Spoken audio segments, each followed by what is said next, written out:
이 시간 하나님께서 주신 은혜의 말씀은 로마서 12장 2절 말씀입니다. 로마서 12장 2절 말씀을 다 함께 합독하시겠습니다. 너희는 이 세대를 본받지 말고 오직 마음을 새롭게 함으로 변화를 받아 하나님의 선하시고 기뻐하시고 온전한 뜻이 무엇인지 분별하도록 하라. 아멘. 예수님의 영이신 성령으로 충만함 받게 되기를 바랍니다. 그분은 우리의 모든 것이 되십니다. 세상에 그 어떤 것으로 진정한 만족을 줄 수는 없지만 예수님으로 만족할 수 있습니다. 오늘 그 주님의 영이신 성령과 함께하면 반드시 여러분 삶 속에 하나님의 위대한 승리와 강하심이 나타나게 될 줄로 믿습니다. 오늘 본문을 중심으로 종교개혁과 변화 이 같은 제목을 가지고 잠시 함께 은혜 나누겠습니다. 오늘은 종교개혁 주일입니다. 마틴 루터에 의해서 AD 1517년 10월 31일 당시 로마 카톨릭의 부패 그리고 타락에 대해서 한거에서 오직 믿음, 오직 성경, 오직 은혜, 오직 영광 이런 캐치프레이즈를 들고 신앙개혁 운동한 것이 바로 이것입니다. 우선 첫째로 마틴 루터가 왜 종교개혁을 하게 됐냐? 잘못된 카톨릭 교리에 대해서 살펴보겠습니다. 첫 번째 마리아 숭배입니다. 마리아는 그들 말에 의하면 죄 없이 태어났대요. 그래서 기도의 중보자가 될 수 있다는 겁니다. 또 죽은 후에 무덤 속에서 살아났답니다. 부활했다 그렇게 주장합니다. 여러분 마리아는 우리와 같은 죄인입니다. 또 결혼도 하고 자녀도 두었습니다. 결코 무덤에서 부활하지 않았어요. 이 마리아 숭배에 대해서 우리 기독교적인 학자들은 이렇게 말합니다. 요한계시록에 나오고 있는 음녀, 그 음녀의 종교가 가톨릭이다. 그렇게 심하게 비판합니다. 두 번째로 가톨릭의 성경관이 잘못됐습니다. 성경은 성령의 감동으로 주신 하나님의 말씀입니다. 절대 권위가 있어요. 그런데 가톨릭은 절대 권위가 성경에 있지 않고 교회에 있다고 생각합니다. 그러니까 교회에서 인정하는 그 성경만 정경이다 그렇게 주장하고 그들은 교황의 칙령을 더 우선시합니다. 성경 외에도 그들은 외경도 있고 가경도 있어가지고 그것도 믿고 따릅니다. 여러분 하나님의 말씀은 오직 성경뿐인 것입니다. 그때 어떤 전통에 의한 만들어진 어떤 교리나 신앙의 풍습은 우리가 받아들일 수 없어요. 두 번째 교황 무오설입니다. 한마디로 말해서 교황은 흠이 없고 그 입에서 나오는 말은 전혀 오류가 없다는 겁니다. 교황도 죄인입니다. 어떻게 오류가 없겠어요? 네 번째는 베드로를 예수님께서 임명하신 초대 교황이다 그렇게 말합니다. 어불성설이죠. 예수님께서 십자가 지기 위해서 나갈 때 안 됩니다 하고 방해한 사람이 베드로예요. 그때 주님 뭐라고 말씀해요? 사탄아 물러가라.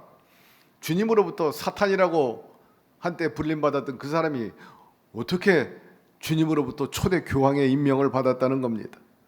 교황 무오설 있을 수 없어요. 이 교황 제도 그대로 본따가지고 흉내낸 종파가 있죠. 통일교입니다. 문선명 교황처럼 왕관 쓰고 그리고 천주교가 아니라 천부교를 만들어가지고 자기가 교주가 되고 천주가 돼. 이런 아주 잘못된 그런 이단도 있어요. 뿐만 아니라 다섯 번째 고해성사입니다. 천주교에서 영세 후에 죄를 범한 모든 것들은 고해성사를 통해서 다 죄사함 받을 수 있다는 거예요. 누구에게 고해성사합니까? 신부에게 고해성사하면 신부가 그 이야기를 듣고 죄를 사해해 주는 그런 제도입니다. 여러분 신부도 죄인인데 어떻게 그 신자의 죄를 사할 수 있단 말입니까? 있을 수 없는 거죠. 그 신부가 죄를 그 사람이 고백하면 금식을 해라. 고행을 해라. 이것을 수행해라. 중세 때는 죄를 사함받기 위해서 면죄부를 사라. 그렇게 말했습니다. 바울이 고백하기를 오호라 나는 공고한 사람이라. 이 사망에서 누가 나를 건져내라. 자기의 연약함, 죄된 것, 부족한 것을 이렇게 바울은 표현했어요. 그런데 여러분 어떻게 신부가 죄사함 허락할 수 있겠어요? 여러분 우리의 죄를 씻는 것은 예수의 피밖에 없는 것입니다. 결코 신부가 하는 게 아니에요. 여섯 번째로 예수님의 연옥 하강설입니다. 예수님께서 십자가 지시고 3일 동안 무덤에 계셨는데 그때 연옥, 음부 거기 내려가셔가지고 믿지 않고 죽은 사람 전도해서 구원해냈다는 겁니다. 여러분 절대로 우리 주님은 연옥이나 지옥에 들어갈 분이 아닙니다. 면죄부를 팔았어요. 뭡니까? 부모나 형제나 가족 친지가 살아있을 때 예수 안 믿고 죽었어. 그런데 후손들이 그들의 구원을 위해서 면죄부를 사면 그 연옥에서 천국으로 옮겨진다는 거예요. 여러분 참 기독교는요 살아있을 때 예수 믿어야 되는 거예요. 대신 누가 구원받게 해줄 수 없어요. 구원으로 이끌 수는 있고 안내할 수는 있지만 여러분 자기의 신앙 고백을 통해서 예수 믿고 구원받게 되는 것입니다.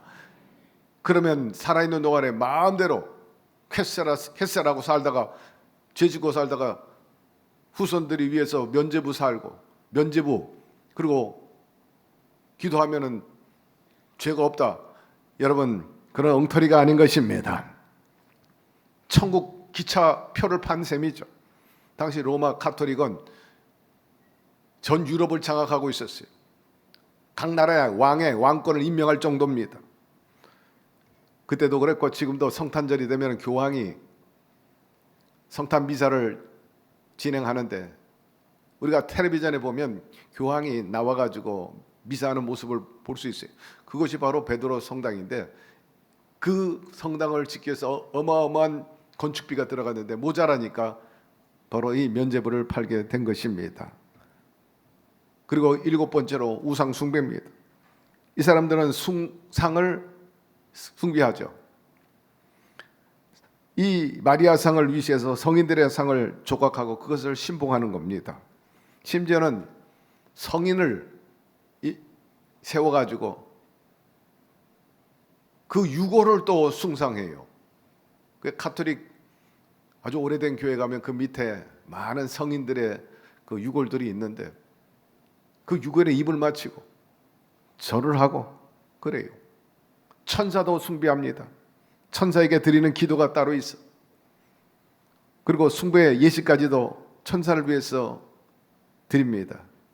뿐만 아니라 각종 주님이 관계된 예물이라 그래가지고 그것을 또 신봉합니다. 십자가에 예수님이 박힌 그 못, 예수님께서 입에 대신 해용, 예수님께서 입으셨던 그 옷, 그리고 마리아의 머리카락, 마리아의 신발, 요셉의 목수의 도구, 이런 것들 진리를 떠나가지고 이것을 신처럼 신주 따치처럼 섬기는 겁니다. 여러분 미신적인 행위입니다. 잘못된 그릇된 행태죠. 가톨릭의 이 같은 교리나 행태가 비성경적이었기 때문에 바로 마틴 루터가 종교개혁을 하게 된 것입니다. 여러분 종교개혁의 사건은 예수님 탄생 이후에 인류 역사에 큰 획을 그었습니다. 인류 역사의 예수님 탄생은 AD, BC로 나눴습니다. 그 이후에 최대의 사건이 있다면 바로 종교개혁. 왜 그렇습니까?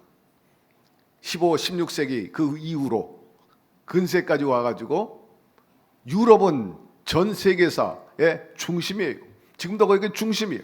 거기서 중동이 나오고 거기서 여러분 서방이 나오고 동방이 나오고 동북아가 나오고 그런 것 아니에요? 지금도 유럽이 중심이에요. 그 중심에 가장 교황청이 있기 때문입니다. 당시에는 완전히 교황이 다 지고 있어. 유럽뿐만 아니라 중동, 아프리카 다 장악하고 있었어요. 거의 다.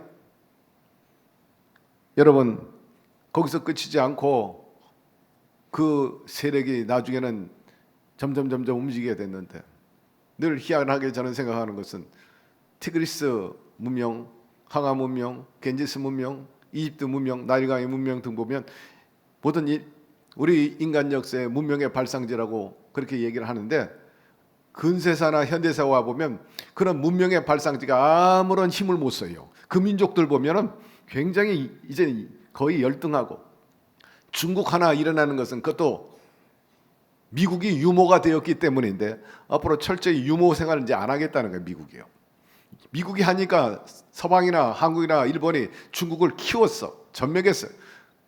그런데 이 큰 아이가 부모의 은덕을 모르는 거예요. 대항하는 거예요. 그래서 이제 그만해야 되겠다. 예. 여러분, 그나마 황하 문명에서 중국이 오늘날 좀 행세를 하지, 그거는 완전히 저급해졌어요. 그런데 그 당시에 유럽은, 여러분, 처음에는 게르만이라든지 아주 그 컬트족이나 미개한 종족이었어요. 예. 바이킹, 도적질을 하고 먹고 살았어요. 형편했어요. 그런데 유럽이 세계 중심이 된 건 다름 아니에요. 바울이 복음을 들고 갔기 때문인 것입니다. 위대한 유럽을 만들고, 그 위대한 유럽이 교회를 세우고 중세 모든 것들을 장악하고 있는데, 종교개혁을 통해 가지고 결국 이 복음이 어디로 갔느냐? 미국으로 들어갔어요. 그래서 남아메리카를 변화시키고 나와서 또 아시아뿐만 아니라 오늘날 세계화 됐는데, 이것이 바로 마틴 루터의 종교개혁에서부터 시작된 것입니다. 이런 놀라운 역사가 일어났어요. 세계사에 보면 정치, 경제, 문화, 예술, 교육에 있어서 종교개혁이 미친 것이 얼마나 위대한지 말로 다 할 수가 없어요. 두 번째로, 종교개혁의 핵심은 오직 믿음으로 구원받는다는 것입니다. 로마서 1장 17절에 보니 복음에는 하나님의 의가 나타나서 믿음으로 믿음에 이르게 하나니 기록된 바 오직 의는 믿음으로 말미암아 살리라 함과 같으니라 하였습니다. 카톨릭은 고행과 수행을 부여합니다. 로마 성계당 성당의 내부에 가면 거룩한 계단이 있는데, 순례객들은 반드시 저기를 올라가는데, 마치 예수님께서 십자가 지시고 골고다 언덕에 올라가는 것, 그것을 자기들이 경험해 보겠다는 마음으로 정상적으로 올라가는 게 아니라 무릎을 꿇고 올라갑니다. 그래야 죄사함을 받고 은혜를 체험한다는 거죠. 카톨릭뿐만 아니라 타 종교에서도 그런 고행과 수행을 요구하는 데가 많아요. 대표적으로 여러분 알다시피 라마교 같은 경우는, 여러분 일보 3배 한보 발자국 뛰고 3번 절하고 수천 킬로를 가야 돼. 그래야 완성이 이루어진다는 겁니다. 참으로 무지한 행동들입니다. 구원은 여러분 인간의 어떤 수고나 의지나 행동을 통해서 얻을 수 있는 게 아닙니다. 마틴 루터가 외치고 로마서에서 성경 여러 곳에서 말씀한 그대로 오직 믿음으로 말미암아 구원을 얻으리라. 동시에 복은 행위를 통해서 얻어요. 너희는 먼저 그 나라와 그 의를 구하라. 그리하면 이 모든 것을 더하리라. 주 안에서 너희의 수고가 결코 헛되지 아니하리라. 고린도전서 15장 58절에. 여러분, 구원은 믿음으로 얻습니다. 동시에 복은 행함으로 받습니다. 세 번째, 변화를 받아 새롭게 우리가 이 시점에서 행해야 합니다. 가톨릭 부패와 타락한 신앙에 대해서 항거하고 도전하고 변화를 추구했던 사람들이 바로 프로테스탄트입니다. 변화를 촉구한 위대한 사람들, 그런 뜻이 있죠. 대표적인 사람들이 바로 청교도 아닙니까? 영국과 유럽 등지에서 수많은 사람들이 16세기에 각 나라에서 가톨릭 국가니까 전부 항거해가지고 있을 수가 없어. 왜? 핍박하니까. 그래가지고 신천지로 이민해 왔어요. 그 당시에 네덜란드 암스테르담은 오늘날 뉴욕이었죠. 오늘날 뉴욕은 인종 백화점이라 했는데, 이미 그때 오늘날 우리 사회에 신천지 교단이 있지만 그런 신천지가 아니고, 정말 그들 입장에서는 새로운 나라, 새로운 소위 기독교, 본래 초대교회 그 신앙을 회복한 그런 나라, 그런 교회 세우는데 모두 모이게 된 거죠. 그 바로 암스테르담입니다. 그래가지고 소위 프로테스탄트들이 암스테르담을 부흥시키고 전 세계를 치고 나가는데, 그때 네덜란드가 가장 그 유럽에서 강성한 나라고, 자그만치 그 당시에 3만 척의 배를 가지고 있어가지고 온 세계 배를 띄웠고, 그 배들이 우리 제주도로 오기도 하고 일본으로 가기도 하고, 그러다 보니까는 하멜과 같은 사람이 배가 침몰해가지고 제주도에 겨우 살다가 또 가기도 하고, 그런 역사를 우리가 볼 수가 있는데, 그때는 이 프로테스탄트가 왕성하게 뻗어나갔습니다. 그 대표적인 청교도 중에 하나가 바로 16세기 1620년도 영국에서 탈출했던 청교도들이 어디로 왔어요? 대서양을 건너가지고 미국으로 들어갑니다. 그리고 오늘날 미국을 건설하게 되는 것을 볼 수가 있습니다. 지금 미국 대통령 당선되면 어떻게 합니까? 대법원장 앞에서 헌법, 성경을 놓고 선서하죠. 그러면서 대통령으로서 내가 이 성경에 입각해서 이 나라를 다스리겠습니다. 만백성에게 공언합니다. 이 모두가 청교도들의 그 유전이요, 유업인 것입니다. 개혁교회, 프로테스탄트, 원래 우리가 개신교라고 말하지만은 그건 개혁교회라는 말을 준 말이에요. 순복음 중동교회는 개신교 중에 하나지만 개혁교회입니다. 개혁교회가 카톨릭에서 분가된 게 아니라, 여러분, 이 개혁교회 개신교들은 초대교회 신앙을 그대로 이어받은 참교회인 것입니다. 종교개혁의 정신이 뭡니까? 내 자신을 변화시키는 거예요. 내가 갱신하는 겁니다. 교회를 변화시키는 거예요. 혹이라도 여러분 아직도 예수 믿는다고 하면서 이 옛사람, 이 과거의 사람으로 머물러 있지는 않은지 모르겠지만, 그것은 한낱 신자에 불과한 것입니다. 우리가 변화를 받고 하나님의 올바른 믿음의 사람이라면 그야말로 성도가 되어야 됩니다. 개혁은 완성형이 아니에요. 진행형이에요. 계속해서 변화가 돼. 너희는 날로 변화를 받아 하는 기뻐하시고 온전한 뜻을 이루며 살라고 말씀하고 있지 않습니까? 죄인에서 의인 됐습니다. 세속의 사람이 이제는 구별된 성도가 되었습니다. 이제 신도로 살지 말고 성도로 살게 되기를 바랍니다. 어린아이 신앙에 머물러 있지 말라고 성경은 우리에게 권면합니다. 장성한 분량에 이르라. 우리가 다 하나님의 아들을 믿는 것과 아는 일에 하나가 되어 온전한 사람을 이루어 그리스도의 장성한 분량이 충만한 데까지 이루라 말씀합니다. 따라서 여러분, 신앙이 찹니까? 뜨거워지게 되기를 바라고, 신앙에 대해서, 헌신에 대해서 게으릅니까? 열심을 내게 되기를 바랍니다.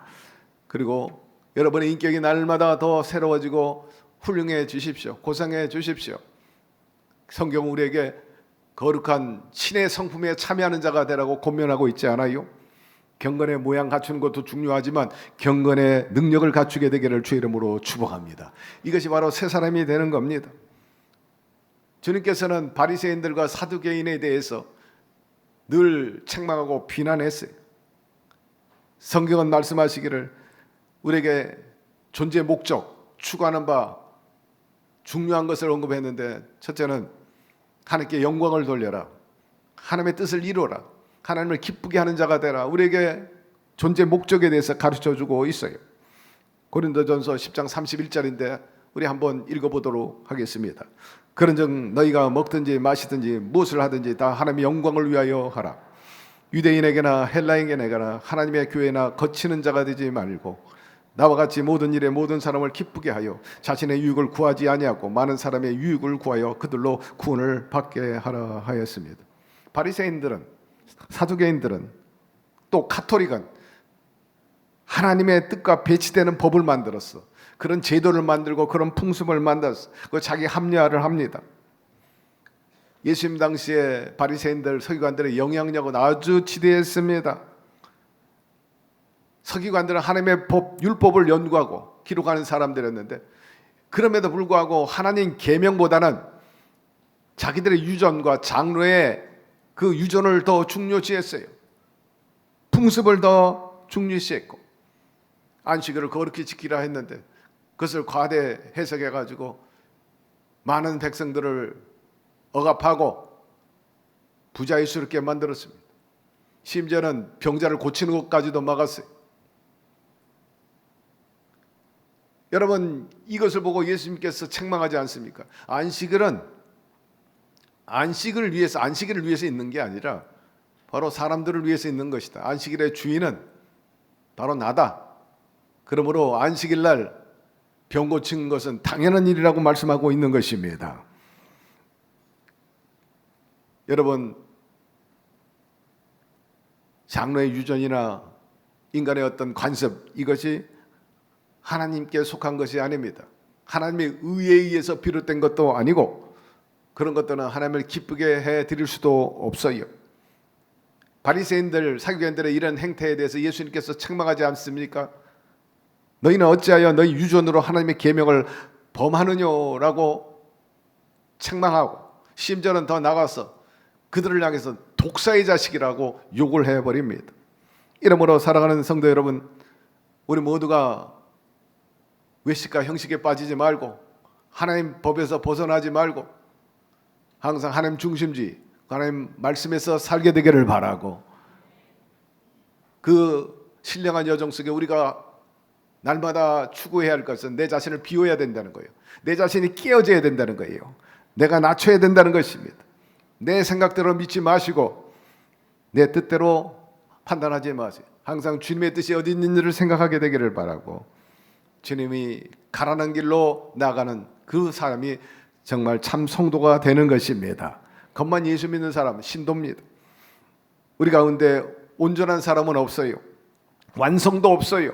그렇기 때문에 성경이 말씀하시기를 그런즉 너희가 선줄 줄 알거든 넘어질까 조심하라고 말씀하고 있지 않습니까? 젊음이 가고 나이가 들면 점점점 몸이 부실해집니다. 특별히 하체가 약해지고 흔들리죠. 무너져가는 것을 느끼게 됩니다. 여러분, 신앙도 마찬가지예요.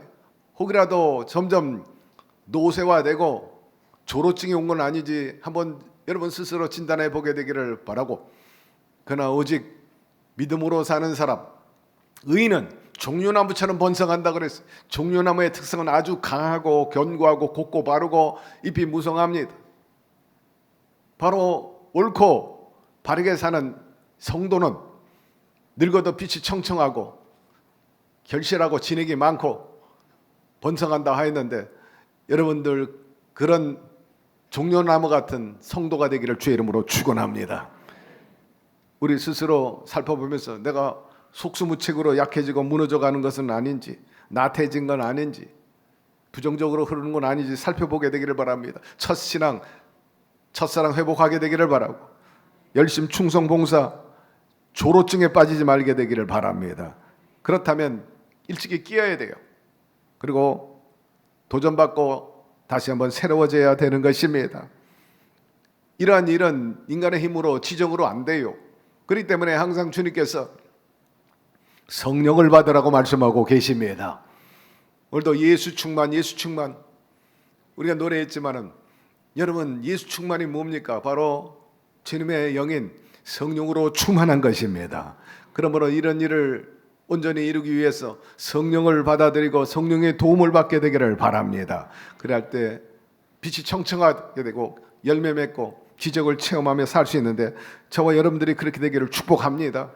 종교개혁의 열매, 결과는 크게 세 가지로 나눌 수 있는데, 하나는 처음에 언급한 그대로 이신득이라 합니다. 오직 믿음으로 말미암아 구원을 이루리라. 두 번째, 개인의 변화와 그리고 교회의 개혁인 것입니다. 세 번째, 종교개혁의 열매 중에 하나는, 도전은 바로 사회적인 개혁입니다. 성경에 뭐라고 말씀하고 있어요? 너희는 세상의 빛이라, 너희는 세상의 소금이라 말씀하고 있어요. 우리가 만약 빛을 잃으면 어떻게 됩니까? 저와 여러분이 머물러 있는 가정과 그리고 공동체와 이 사회와 민족이 어두워지는 거예요. 이 예배당에 빛이 있는데 빛이 꺼져버리면 어떻게 됩니까? 깜깜해지는 이치와 같은 거죠. 소금이 맛을 잃으면 어떻게 돼요? 여러분, 그저 버려질 뿐입니다. 역사에 이슬람이 왜 생겼냐? 여러분, 그냥 우연히 생긴 게 아니에요. 태동의 원인이 있어. 동기부여한 게 있어요. 이슬람이 생기게 된 가장 큰 원인 중에 하나는 바로 카톨릭에 있는 겁니다. 카톨릭이 유럽 국가에 교리와 그 신앙이 파급되고 온전히 그 카톨릭으로 뭉쳐 있는데, 하나님의 힘으로 인해 가지고 그 사람들이 저 아프리카 중동을 장악했고 수많은 식민지를 두었어요. 그런데 식민지 사람들을 얼마나 괴롭혔는지 몰라요. 얼마나 착취했는지. 땅을 빼앗고 그들이 소산물을 착취해가고 인권을 무시하고 인종차별하고, 거기에 한거에서 프로테스탄트, 그들도 사실은 원조야. 부패와 악행에 대해서 치고 올라온 게 바로 프로테스탄트요. 그리고 그것은 바로 카톨릭이 향한 대응이었던 것입니다. 카톨릭 국가들, 우리를 이렇게 힘들게 하는데, 그래서 우리도 하나님의 자손이라, 그들은 이삭의 자손이라면 우리는 이스마엘의 자손이라, 거기서 구심점이 생기고 오늘날 이렇게 거대한 종파를 이루게 되고, 여러분, 인류 역사에 전쟁의 역사 이전에 종교의 역사입니다. 종교를 우습게 여기면 안 돼요. 무신론자, 참 무지하고 어리석은 사람들입니다. 인류 역사를 보면 종교는 뗄래야 뗄 수 없어. 그 무서운 십자가 전쟁뿐만 아니라 모든 전쟁이 있어. 하마스와 이스라엘 전쟁도 마찬가지. 끊임이 없어요. 여러분, 종교는 장난이 아닙니다. 인류 역사 삶의 정신세계에 지대한 영향을 끼치고 있는 거예요.